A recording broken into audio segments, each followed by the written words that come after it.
Breaking news చూస్తున్నాం. ఆంధ్రప్రదేశ్ ఎన్నికల ప్రధాన అధికారి గోపాలకృష్ణ ద్వివేదికి వైఎస్ఆర్ కాంగ్రెస్ పార్టీ నేతలు ఏపీ ప్రభుత్వంపై ఫిర్యాదు చేశారు.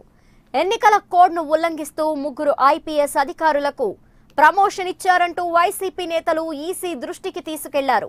Intelligence IG Venkateswararao, Kishore Kumar IPS తో పాటు ద్వారకా తిరుమలరావుకు ప్రమోషన్స్ ఇవ్వడంపై వైసీపీ అభ్యంతరం వ్యక్తం చేస్తోంది. వీరి ప్రమోషన్ల ఉత్తర్వులను నిలుపుదల చేయాలని ఈసీని కోరారు.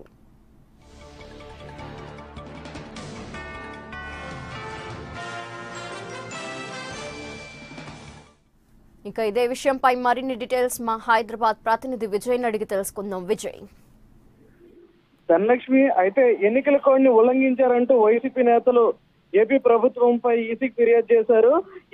ఈసీ గోపాలకృష్ణ ద్వివేదిని కలిసి 3 ఐపీఎస్లకి ప్రమోషన్లు ఇచ్చారంటూ intelligence IG Venkateswararao, Kishore Kumar IPS తో పాటు తిరుమలరావుకు ప్రమోషన్లు ఇచ్చారంటే అంటూ ద్వివేదికి వైసీపీ నేతలు ఫిర్యాదు చేయడం జరిగింది. మరో చూసుకున్నట్లయితే ఎన్నికల కోడ్ ఎలా ఉల్లంఘిస్తారు, రాజ్యాంగబద్ధంగా ఉన్న ఎన్నికల కోడ్ ని ఎలా ఉల్లంఘిస్తారు అంటూ ఆరోపిస్తూ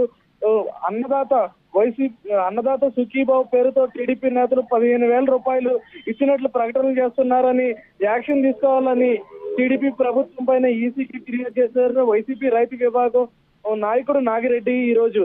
అయితే దాంతో పాటు అయితే రాజ్యాంగం చట్టబద్ధంగా ఉన్న ఎన్నికల కోడ్ ని ఏ విధంగా ఉల్లంఘిస్తారంటూ ఈ గతంలో కూడా ఫిర్యాదు చేయడం, దాంతో పాటు ఈ రోజు చేయడం కూడా చర్చనీయాంశంగా మారింది. Thank you Vijay Kumar.